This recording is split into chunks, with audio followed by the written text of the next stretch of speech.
Hello दोस्तों, आज हम लोग बीए प्रथम सेमेस्टर में राजनीति विज्ञान विषय के संबंधित मॉडल पेपर को देखेंगे, क्योंकि नई शिक्षा नीति के तहत पेपर के मॉडल में भी विश्वविद्यालय के द्वारा परिवर्तन किया गया है, जिसमें अधिक से अधिक स्टूडेंट को यह क्लियर नहीं हो पा रहा है कि किस प्रकार से हमारा पेपर आएगा विश्वविद्यालय परीक्षा में। इसलिए आप लोगों के जानकारी के लिए, आप लोगों के अंदर जो कन्फ्यूजन है उसको दूर करने के लिए मैं आज आप लोगों को राजनीति विज्ञान विषय से संबंधित मॉडल पेपर लेकर के आया हूं, जो आपके लिए बहुत ही उपयोगी सिद्ध होगा। सबसे पहले हम लोग देखेंगे कि ये जो मॉडल पेपर है, मॉडल पेपर में समय का जो सीमा है वह 3 घंटा है, अर्थात जो पेपर आपका होगा वह 3 घंटे का होगा।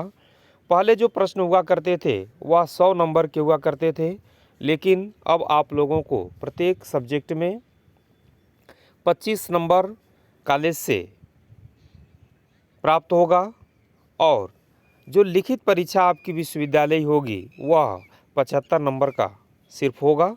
तो इस तरह से आपका एक पेपर जो होगा वह 75 नंबर का होगा, अर्थात 75 मार्क्स होंगे। इसके साथ ही साथ आपको कुल 5 प्रश्नों के उत्तर देने होंगे। आपके जो भी पेपर होगा उस पेपर में जो प्रश्न मिलेंगे उसमें से 5 प्रश्न करने होंगे, जिसमें से पहला प्रश्न जो होगा वह अनिवार्य होगा। इसके साथ ही साथ आपका जो पेपर है वह 2 खंडों में विभाजित होगा, खंड अ और खंड ब, और इन दोनों खंडों से 2-2 प्रश्न करने होंगे, अर्थात पहला प्रश्न अनिवार्य हो गया और इस खंड अ से और खंड ब से 2-2 प्रश्न हो गए, अर्थात कुल आपको 5 प्रश्न करने होंगे। तो इस तरह से आगे देखते हैं कि और भी आपके मॉडल क्या होंगे, किस तरह से प्रश्न पूछे जाएंगे। देखिए, जो पहला प्रश्न होगा वह पहला प्रश्न टिप्पणी टाइप का होगा। कह रहा है कि निम्नलिखित में से प्रत्येक पर अधिकतम 200 शब्दों में टिप्पणी लिखिए, और इसमें आपके 5 टिप्पणी होंगे और प्रत्येक टिप्पणी को आपको 200 शब्दों में लिखना होगा, अर्थात कम से कम जो आपको विश्वविद्यालय कॉपी मिलेगी जिस पर आप प्रश्नों के उत्तर लिखेंगे उस पर, यानी कि 1 पेज से कम नहीं होना चाहिए। 1 पेज से लेकर के 1.5 पेज तक मैक्सिमम आप इन प्रश्नों का उत्तर देंगे। जैसे दिया हुआ है धार्मिक स्वतंत्रता का अधिकार, समानता का अधिकार, उपराष्ट्रपति के संबंध में भारतीय संविधान की प्रस्तावना, असहयोग आंदोलन के क्या क्या कार्यक्रम थे गांधी जी के द्वारा जो निर्धारित किए गए थे उनका उल्लेख करना होगा।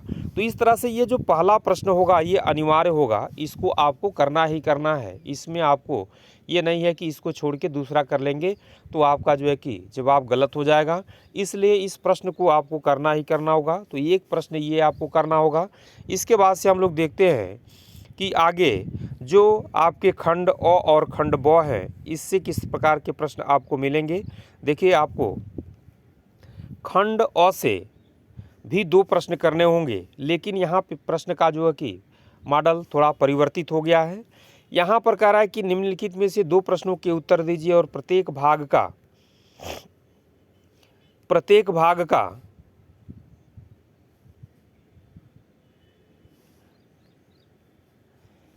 उत्तर 500 शब्दों में देना होगा।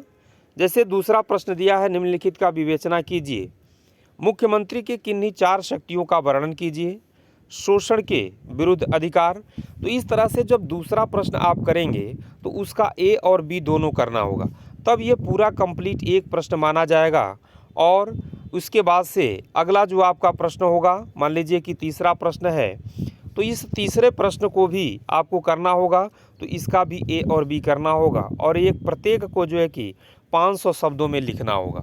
अर्थात अगर राज्यपाल के संबंध में आप लिख रहे हैं तो मैक्सिमम 500 शब्दों में लिखना है। विधानसभा की क्या शक्तियां हैं इसके संबंध में लिखना है, तो इसको भी आपको मैक्सिमम 500 शब्दों में लिखना है। तो इस तरह से यहाँ से आपको दूसरा और तीसरा जो प्रश्न है ये खंड अ का प्रश्न है। इसमें अभी 2 प्रश्न आपको और मिलेंगे। जैसे मान लीजिए कि चौथा प्रश्न और 5वां प्रश्न। तो चौथा प्रश्न में भी आप देखेंगे कि लोकसभा का गठन कैसे होता है, संविधान सभा के आधारभूत ढांचा से आप क्या समझते हैं, और ये जो 5वां प्रश्न है राज्य के नीति निर्देशक तत्व क्या है। और इसमें जो दूसरा प्रश्न होगा, एक प्रश्न यहाँ भी रहेगा, ये थोड़ा सा दिक्कत हो गया है, मिस्टेक हो गया है। तो इस तरह से कुल मिलाकर के हमारा कहने का तात्पर्य यह है कि खंड अ में आपको 4 प्रश्न मिलेंगे, दूसरा, तीसरा, चौथा और 5वां। और इसमें से प्रत्येक प्रश्न में 2 प्रश्न आपको मिलेंगे, ए और बी। तो अगर आप किसी भी एक प्रश्न को करते हैं, एक दूसरा करते हैं तो उसका ए बी करेंगे, तीसरा करते हैं तो उसका ए बी करेंगे, तब जा कर के वह 2 प्रश्न माना जाएगा। तो इस तरह से यहाँ से आपको प्रश्न करने होंगे। इसके बाद से हम लोग देखते हैं जो खंड ब है। तो खंड ब में आप देखेंगे कि लॉन्ग टाइप के क्वेश्चन मिलेंगे। कह रहा है कि निम्नलिखित में से किन्हीं 2 प्रश्नों के उत्तर 1000 शब्दों में देना होगा।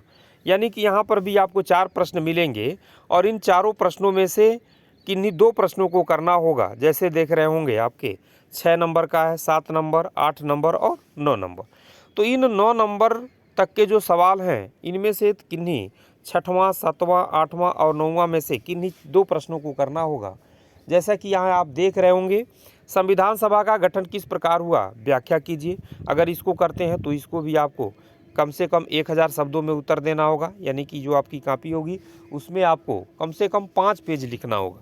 उसके बाद से 7वां प्रश्न है भारतीय राष्ट्रीय आंदोलन की प्रमुख घटनाओं का वर्णन कीजिए। 8वां प्रश्न मिलेगा भारत के राष्ट्रपति की शक्ति एवं कार्यों का उल्लेख करिए। और 9 नंबर है आपका भारत के सर्वोच्च न्यायालय की रचना व शक्ति का वर्णन कीजिए। तो इस तरह से ये पेपर का मॉडल होगा और प्रत्येक प्रश्न आपका जो है कि 15 नंबर का होगा। 5 आपको प्रश्न करने होंगे। परीक्षा के दौरान आपको टाइमिंग की भी विशेष जो है कि ध्यान रखनी होती है कि हमको कितना समय किस प्रश्न पे देना है, और समय का डिवाइडेशन करके ही प्रश्न को लिखना चाहिए, ताकि आप 3 घंटे के अंदर आप अपने पूरे के पूरे प्रश्नों को लिख लें। कहीं ऐसा हो जाता है कि किसी बच्चे को प्रश्न जो है कि बहुत अच्छा आ रहा है, वो लिखते लिखते जो है कि ज़्यादा समय लगा देता है और लास्ट में ये हो जाता है कि समय के अभाव में उनके प्रश्न क्या हो जाते हैं, छूट जाते हैं। तो इस तरह के आपको जो है कि बातों को नहीं करना है। जो भी प्रश्न आपको आ रहा है उसको सही ढंग से आपको लिखने का प्रयास करना है, और इसके साथ ही साथ एक निश्चित सीमा के अंदर, निश्चित समय के अंदर लिख करके और उसको कंप्लीट करना है, ताकि कोई भी प्रश्न आपका छूटने ना पाए। इस प्रकार से आप लोगों को विश्वविद्यालय परीक्षा की अग्रिम शुभकामना के साथ मैं ये मॉडल पेपर लेकर के आया हूँ, और आपके लिए ये वाकई में बहुत ही उपयोगी सिद्ध होगा। आप लोग इसको समझिए और इसके हिसाब से परीक्षा देने का प्रयास करिए। तब तक के लिए आप सभी लोगों को बहुत बहुत धन्यवाद। फिर से अगले क्लास में हम लोग मिलते हैं, तब तक के लिए धन्यवाद।